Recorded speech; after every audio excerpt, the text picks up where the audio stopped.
Olá, no Tudo é Política de hoje, com a gente aqui no estúdio da TV Sinal, o deputado Roberto Ascioli, deputado que é nascido na cidade de Arapongas, no norte do estado, 5 de agosto de 1958. É filho de agricultores, deputado? Sim, mas me criei na cidade, já vim para Arapongas já com uma certa idade. Aliás, eu vim para Arapongas, eu nasci em Arapongas, na Rua das Rolinhas, né? E os meus avós moravam no sítio, eram ligados à agricultura. Até que idade? O senhor ficou no interior do estado, na região de Arapongas, enfim? Olha, Luiz, a minha história de vida é uma história assim muito meio que complicada e no mesmo tempo até fico emocionado de contar. Não que outras pessoas não tenham, porque todo mundo teve aí os nossos filhos, né, que é de uma outra geração, que não pegaram esse sacrifício de infância, da pobreza, do tempo do interior, da roça. Eu, quando eu nasci, exatamente, só para que as pessoas entendam por que o Roberto Ascioli, porque lá atrás, quando eu me elegi vereador pela primeira vez, em 2008, José Roberto dos Santos, não, mas o cara não tem nada de Ascioli, então, para que as pessoas possam entender, então logo eu nasci, o meu pai faleceu, ele foi assassinado. A minha mãe, por sua vez, casou com um ex-namorado, que era Ascioli. Aí veio a família Ascioli. Então, todos os meus irmãos, toda a minha família é Ascioli. É uma família aqui de Curitiba, ligada aqui ao estado do Paraná. O meu padrasto era do Pernambuco. Primo, tinha como sobrinha aquela mulher, juíza que morreu no Rio de Janeiro recentemente, assassinada. Enfim, e aí veio a família Ascioli. Só que o meu padrasto, ele me rejeitava, ele não aceitava, não me aceitava, não é? Ele casou com a minha mãe, porém disse, olha, eu caso, mas não quero o seu filho. Então, lógico, eu vivi de mão em mão por muito tempo, me criei um pouco com a minha avó, um pouco com a minha tia, um pouco com a vizinha, um pouco com o tio, enfim, até os 9 anos. Com 9 anos, o meu avô, meu falecido avô, me trouxe para Curitiba, entregou para minha mãe e disse, olha, tá aí o filho é seu, cuide. E aqui, ainda assim, continuei sofrendo, morei na rua por algum tempo e fui acolhido por um sujeito, por um homem que eu tenho o maior respeito até hoje. No momento em que eu dormia em um dos bancos da Praça Zacarias, em Curitiba, eu fui acolhido por um cidadão chamado Mário Celso Cunha, que é o vereador Mário Celso, que é o secretário da Copa agora. Sim, sim. Trabalhava na extinta Rádio Cruzeiro do Sul, que era no edifício Acácia, ali na Praça Zacarias. A partir daí eu comecei a trabalhar com outras coisas, me desenvolver, fui praticar luta livre, me profissionalizei eu fui praticar luta livre, o tempo do telequete, e também jogava futebol.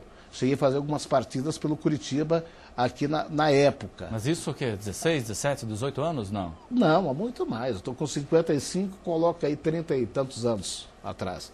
Aí, dentro da luta livre, eu lutei profissionalmente Canal 4, Canal 12 em Curitiba, que era a TV Paranaense, Canal 4, Canal 6, que era a Rede OM de televisão, fui para o Canal 10 contratado em Porto Alegre, de São Paulo, fui para a TV Bandeirantes, Canal 13 de São Paulo, onde fiquei contratado por 2 anos, saí da Bandeirantes, fui para a TV Gazeta, em São Paulo, lá do Cáspero Libro, e daí saí da TV Gazeta, vim para a TV Record. Na Record fiquei contratado 5 anos, ainda quando era da família Carvalho, que era 50% da família Carvalho e 50% do Silvio Santos, a Record. E depois a família Carvalho comprou e vendeu para o pastor Edir Macedo, e eu ainda fiquei lá mais 3 anos. Saí da Record... Uma época em que o telequete era sucesso nacional. Eu lutei no telequete, os Reis do Ringue, e encerrei minha carreira nos Gigantes do Ringue na Rede Globo de televisão do Rio de Janeiro. Eu parei, encerrei minha carreira na luta livre, exatamente na noite em que a Daniela Pérez foi assassinada por aquele rapaz, o Guilherme de Pádua, lá no Rio de Janeiro. O telequete era o equivalente hoje ao MMA? MMA. Hoje, o Vale Tudo, o MMA, que está aí, ele veio com uma roupagem, é a mesma coisa, hoje com uma roupagem diferente. Naquela época fazia muito sucesso, Fazia muito sucesso. E daí, ali na luta livre, onde ganhei muito dinheiro, ainda passei a sustentar a minha família, porque o meu padrasto abandonou a minha mãe com 6 filhos e eu tive que criar os meus irmãos. Criei 6 irmãos. Então, eu tive, assim, um certo atraso, a minha vida sempre foi deixada para depois. Né? Tanto que com 51 anos estou fazendo faculdade. Pra você ter uma ideia, estou fazendo outro curso. Não teve tempo de fazer antes? Não tive tempo para fazer antes. Então, fiquei na luta livre, depois ingressei no jornalismo, né? Trabalhei em várias emissoras de rádio e televisão, tive o prazer de trabalhar com você, onde nós formávamos uma boa equipe de repórteres na Rádio Clube Paranaense. Na B2. Na Rádio B2. Trabalhamos durante noite, madrugada, durante o dia, e você sabe muito bem o que é isso. É verdade. Né? E depois cheguei ao jornalismo, vim para uma eleição de vereador, vim em 2000, 1.600 votos. Em 2004, o mais votado do PSC, porém não fiz cadeira, não é? O mais votado do PSC. Perdi por 160 votos em 2004. Em 2008, em 2006, saí candidato a deputado. Saí de casa deputado com 5.000 votos, fui para o TRE, quando cheguei lá virei suplente. Se elegeu Rosane Ferreira. Eu fiquei primeiro suplente deputado. Questão da legenda. Em 2008, para vereador, fui o mais votado em Curitiba e o terceiro do Sul. O primeiro do Sul e o terceiro do país, com 17.377 votos. E daí... Assembleia Legislativa. Daí a Assembleia. Bacana, é uma história que eu confesso que eu conheço há um bom tempo e eu não sabia. É verdade. Boa parte dessa história eu não sabia. Mas como foi esse salto da comunicação, do rádio, televisão, para a política? Porque na comunicação você passou a sentir as necessidades da população? Como foi isso? Não, e eu vou te responder. O que eu vou te responder você já sabe. Eu não sei nem por que você está me perguntando isso. Porque mais do que eu, você também conhece a necessidade da população. Pois você correu esse trecho, correu Curitiba, correu o Estado do Paraná, como jornalista, como repórter. A pergunta é uma resposta. A pergunta é uma resposta. Então, nós sabemos, né, Luiz, da necessidade do povo, da sacanagem que acontece com esse povo.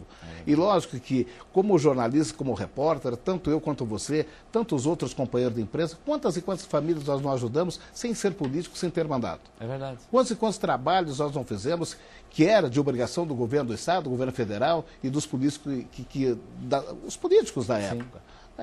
Então isso, lógico, acaba de uma certa forma te incentivando, fazendo com que você pense grande, pense maior. A tua intenção é tentar mudar. A gente não consegue, infelizmente, mudar esse país. Mas se todos fizessem a sua parte, eu tenho certeza que seria muito melhor. Quer dizer, na comunicação você consegue denunciar, levar ao ar, apresentar o problema para a população, mas aí chega um momento que é preciso a força política. É por aí ou não? Exato. É isso.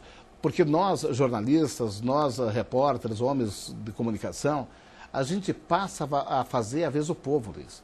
Nós, na maioria das vezes, falamos o que o povo gostaria de falar e não tem a oportunidade. E nós temos essa oportunidade, não é? De denunciar, de falar, de reivindicar.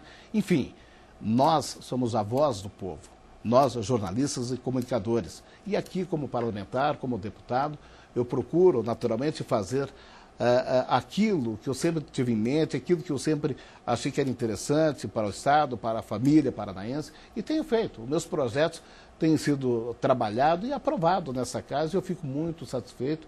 Eu diria para você que eu cheguei aonde gostaria de chegar, aonde qualquer um gostaria de chegar, entendeu? Estou satisfeito, eu só tenho a agradecer de poder ter saúde e trabalhar pelo povo. Muito bom. Você diria que o parlamentar, o político, ele é um resultado da criança, do jovem, do profissional, seja no telequete ou da comunicação? Isso tudo é que formata o político e, consequentemente, vai resultar nos seus projetos, nas suas ações no dia a dia? É por aí ou não? Olha, o político, Luiz, é aquele que vem de baixo, galgando, lutando e que conhecendo as dificuldades, né?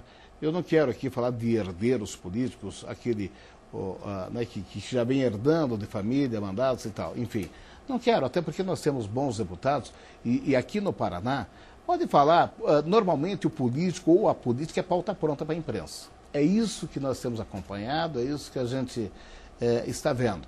Agora no Paraná, acredite, nós temos os melhores políticos estão aqui no Paraná. Você não vê escândalo aqui. Qual é o escândalo que aparece aqui, que tem aqui? Lógico que uma coisa ou outra, um deslize ali, um deslize ali. Eu tenho muito medo de errar. Eu te confesso que eu trabalho com os meus advogados, a minha esposa é advogada, e eu tomo muito cuidado para, de repente, não achar que estou fazendo uma coisa certa, fazendo errado, e ser prejudicado por isso, porque o preço é muito alto. Nós, que somos pessoas públicas, nós somos a cobrança é muito maior. É diferente de um político que ele não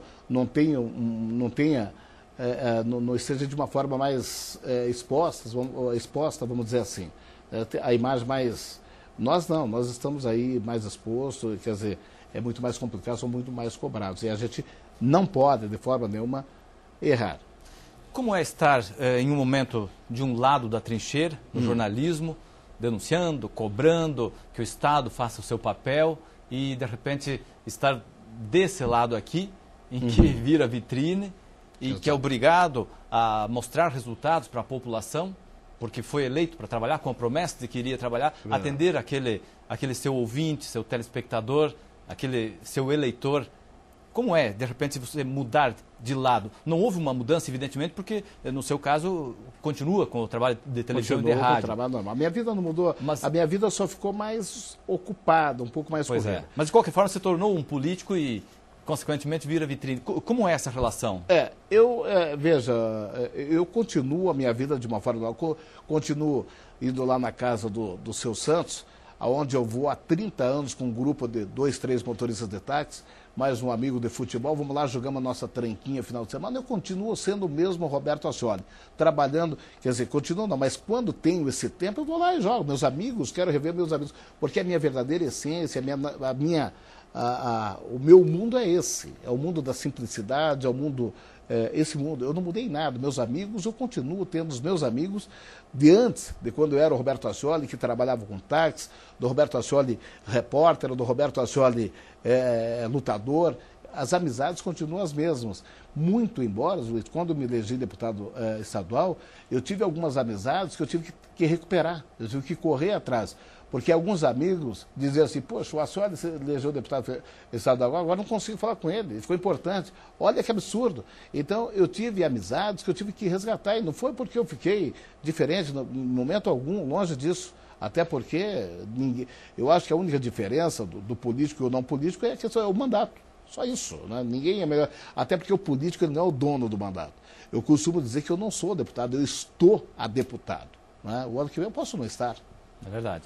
Deputado, o senhor tem a sua atuação como comunicador voltado mais para a área policial, a reportagem policial, a cobrança por segurança e esse trabalho que continua até hoje na televisão, no rádio também o programa 90, o qual eu apresento hoje na Rede CNT, ele é um programa pela manhã estadual e na hora do almoço nacional. Então, por ser um programa nacional, a gente começa a fazer um comparativo da violência dos estados mais violentos. Eu acho que o Paraná ainda está um dos menores ainda em termos de violência. É lógico, Curitiba, por exemplo, é uma cidade violenta. E você conhece bem do que eu estou falando, sabe bem do que eu estou falando. Curitiba tem pessoas que se enganam. A gente não pode se enganar, a gente não pode tapar o sol com a peneira. Curitiba é uma cidade violenta, tanto quanto o Rio, tanto quanto o estado de São Paulo. Lógico, cada uma na sua proporcionalidade. De população. Entendeu? Só acha que Curitiba é uma cidade tranquila quem não vive a realidade. Isso é claro. Olha o que aconteceu, olha o que tem acontecido, né, em termos de violência no Paraná, e principalmente Curitiba e região metropolitana. E esse seu conhecimento desse aspecto social, violência é um fenômeno social, faz com que a sua atuação parlamentar seja direcionada para a segurança pública? Sim, claro. Eu tenho lutado bastante aqui. Nós temos um projeto agora, que é um projeto que deu muito certo na Venezuela. O que acontece? Nós temos em Curitiba hoje 2.378 táxis. Não é?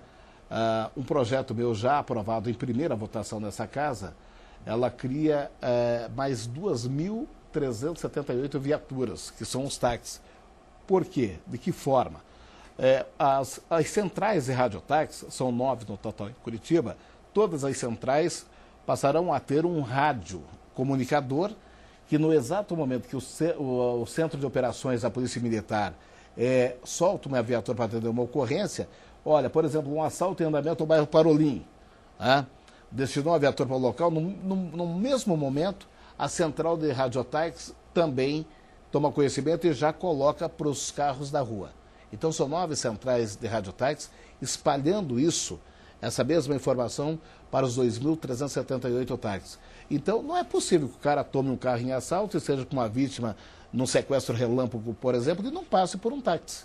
Na verdade, a partir daí, então, a gente passa a ter 2.378 viaturas vigiando Curitiba e com contato direto com o Centro de Operações da Polícia Militar. A ideia é que esse taxista informe imediatamente. Exatamente. Vendo o veículo, no caso, um crime. Olha, o veículo tal, por aqui, o assalto, enfim, diminui. Olha, é uma forma de conter aí de baixar aí o índice de criminalidade. E é possível, é viável. É possível, totalmente possível, viável. O projeto já foi aprovado, inclusive em primeira discussão aqui nessa casa. Espero que seja aprovado logo, até já para valer para a Copa para os Jogos da Copa.